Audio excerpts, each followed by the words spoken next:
Let's get straight to the point. Street Fighter VI is a visually stunning game. It has been developed and published by the renowned powerhouse Capcom, offering both single-player and multiplayer fighting experiences. In my opinion, this game stands out among other fighters at the moment and has the potential to shape the future of the genre. The focus of this review will be on the story mode, also known as the World Tour. While the other two modes contribute to the overall appeal and design of the game, I will only discuss this particular aspect for now. If you have any questions relating to the game in general, please let me know in the comments. I am more than happy to respond and answer whatever I can to help. Now let's dive into what makes this game a winner and why it doesn't quite land the knockout blow. The World Tour mode offers a unique blend of single-player role-playing elements and fighting game mechanics. It provides players with the opportunity to fully customize their own character with emphasis on personalization. While traversing the world, you'll amass not only experience but also a range of cosmetics that enhance your character's visual appeal, but can also provide additional stat bonuses. A captivating feature as well is in your ability to acquire new moves from the prominent characters in the game as you meet and create a bond with them over time, advancing your combat capabilities and broadening your range of attacks so you can have a diverse arsenal of techniques to deploy strategically in a fight. Your journey begins in Metro City, a vibrant yet crime-ridden location reminiscent of New York City. As a newcomer seeking strength as a fighter and the question of what is strength, you will be guided by Luke, your initial mentor in the storyline. You will engage in missions across the city, navigating the streets controlled by comically serious street gangs. Particularly at night, these gangs and other enemies become a persistent annoyance, constantly pursuing you and causing frequent interruptions during your exploration. While the adversaries you face pose little challenge, the repetitive encounters with them can gradually become tiresome and frustrating. There are moments when you simply wish to proceed with missions unhindered without having to engage in battles with hordes of opponents at every turn. Although the frequency of these encounters can be reduced as you unlock more skills within your skill tree, it always felt like an ongoing, aggravating experience throughout the entire story. As you progress in the game, you'll unlock new locations around the world to explore. These environments have been remarkably crafted for the most part, showcasing the attention to detail expected from a fighting game. However, one aspect that could have been capitalized on further is the limited number of expansive areas available for exploration. Instead, the majority of places you can visit are confined to compact zones of nearly 40 square feet or so, presenting the environment more as a tantalizing glimpse of art rather than a fully immersive experience. It feels like being restricted within a visually appealing constrained space, leaving the desire for a more expansive exploration unfulfilled. When it comes to the available locations for exploration, the game does a commendable job. While it may not reach the grand scale of blockbuster role-playing games, it unquestionably shines within the fighting game genre. The immersion you experience in the cities is noteworthy, as they feel like vibrant living environments. Notably, the absence of a repetitive copy and paste NPC world contributes significantly to this immersive experience. Moreover, the game takes full advantage of the varied locations for combat, allowing battles to unfold on rooftops, streets, warehouses, subway stations, and more. This attention to detail enhances the overall experience and adds a significant dimension to the game. One element that truly impressed me was how seamlessly the game integrates the world and NPC reactions into the fighting experience, perfectly capturing the essence of Street Fighter. Remarkably, a vast percent of all NPCs in the game can be engaged in combat. If you happen to cross paths with someone who rubbed you the wrong way, you have the freedom to unleash an uppercut that reminds them to have better manners.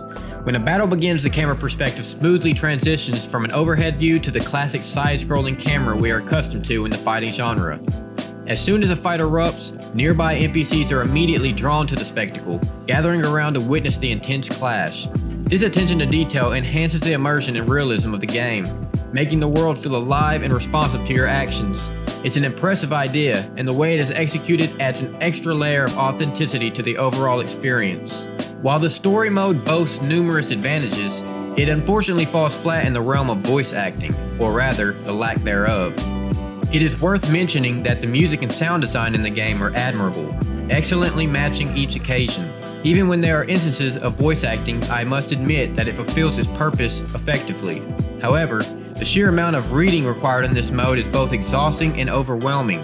Whether it's deciphering information about abilities, sifting through random text from characters, or simply reading voice lines that could have been better served through actual voice acting, I found myself spending a significant portion of my time reading rather than playing. There were instances when I read so much that it actually left me fatigued, detracting me from the overall experience I was anticipating. Bro, I'm about to get off and rest my brain for a second. I was reading.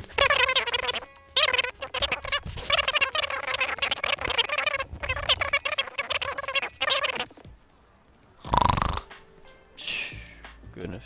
I swear. When it comes to the actual fighting component of the game, it is deserving of praise. As you progress, the difficulty level does increase considerably, but the combat mechanics themselves are exceptionally well crafted to help in countering any scenario, elevating this game to one of my all-time favorite fighting games.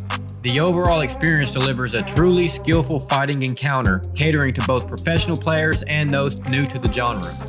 To aid players in their progression, the game offers various helpful features, from engaging mini-games that utilize special attacks, blocks, and parries to training exercises. It does its best to assist players in honing their skills.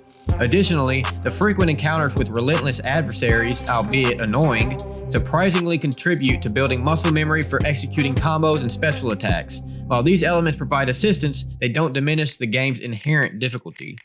For newcomers to the fighting genre, the middle to end game can prove to be challenging. It becomes essential not only to continuously practice combat, but also to carefully manage and stock up on items for the tougher battles. Unfortunately, I personally underestimated the importance of acquiring items until the late stages of the end game, when winning became considerably difficult without some form of vitality boost during combat. One of the most frustrating aspects of this game was the inherent consequence of respawning at an entry location on the map upon losing. To illustrate, imagine traversing through the city, enduring through battles against 20 to 30 enemies as you ascend a towering building to reach a mission objective. However, if you happen to meet your demise at the top, you are forced to respawn at the opposite side of the city, leaving behind the expended items and health resources you used during your ascent. This means you have to go through the challenging process of acquiring money and healing items all over again before even attempting to head back to the building and engage in battles once more to get to the mission.